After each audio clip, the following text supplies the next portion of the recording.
Hello, welcome to flavours by Karna. ఈ మసాలాలన్నీ మిక్సీకి వేసి పెట్టుకోవాలి. ముందుగా అయితే మంచిగా కడిగి పెట్టుకోవాలి. చికెన్ 2 కేజీస్, దానికోసం అయితే ఆనియన్స్ ఒక హాఫ్ కిలో వరకు కట్ చేశాను. వాటిని ఫ్రై చేసి పెట్టుకొని తర్వాత వాటిని వేయించుకోవాలి ఆయిల్లో. నీట్గా బ్రౌన్ కలర్ వచ్చేలాగా వేయించుకోవాలి మాడిపోకుండా.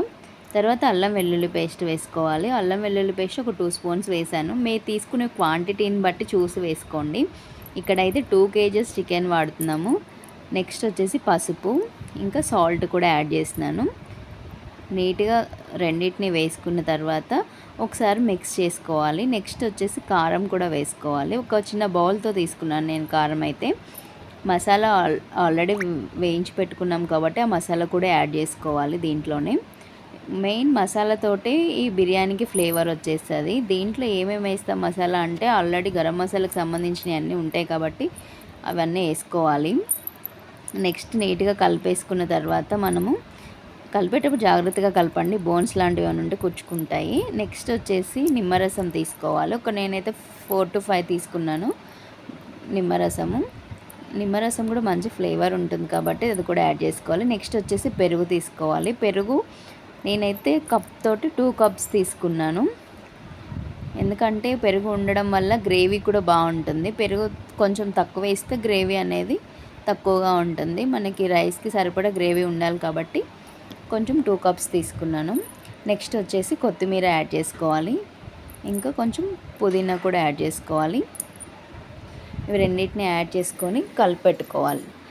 మంచిగా చికెన్ ఒక హాఫ్ అన్ అవర్ మ్యారినేట్ అయితే సరిపోతుంది. హాఫ్ అన్ అవర్ మ్యారినేట్ అయిన తర్వాత ఇంతకుముందు ఆల్రెడీ ముందుగానే రైస్ మనం కడిగి పెట్టుకోవాలన్నమాట.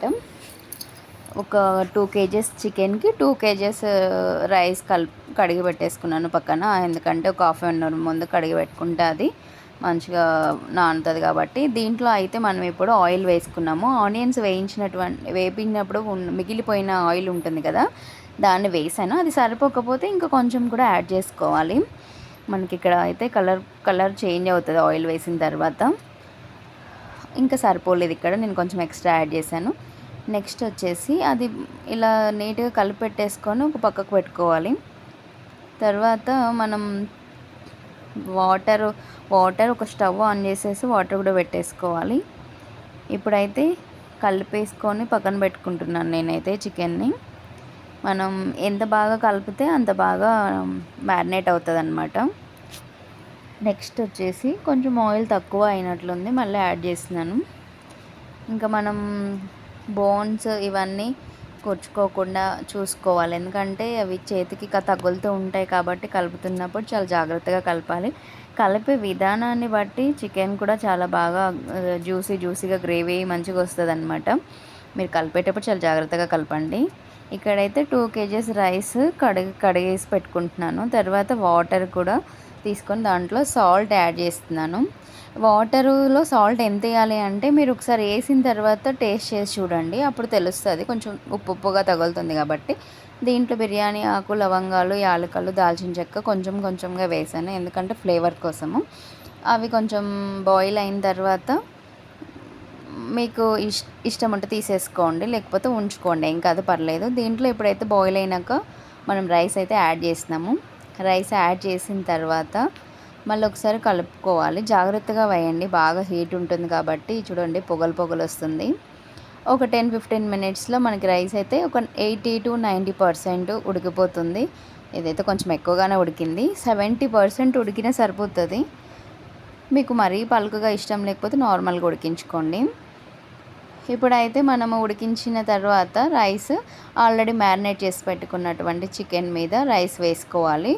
కొంతమంది లేయర్లో వేస్తారు, మనమైతే దమ్ చేస్తున్నాం కాబట్టి అడుగున చికెన్ పెట్టేసుకొని రైస్ పైన వేసినాము. 2 కేజెస్ రైస్, 2 కేజెస్ చికెన్ అనమాట.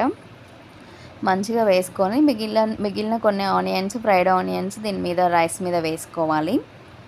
రైస్ మీద ఆనియన్స్ వేసేసి కొంచెం కొత్తిమీర ఇంకా పుదీనా కూడా ఉంటే వాటిని కూడా యాడ్ చేసుకోవాలి. బిర్యానీకి ఫ్లేవర్ ఏంటంటే ఆనియన్స్ అనమాట. ఆనియన్స్ ఎంత ఎక్కువగా ఉంటే అంత టేస్ట్గా ఉంటుంది బిర్యానీ.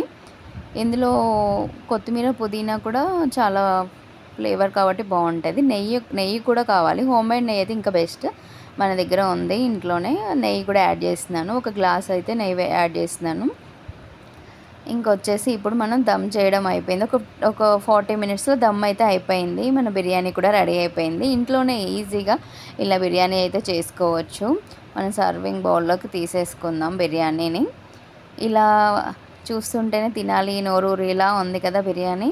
మీరు కూడా ఈ సండే హ్యాపీగా చేసుకొని తినండి. ఇంకా ఏమైనా టిప్స్ కావాలి అంటే కామెంట్ బాక్స్లో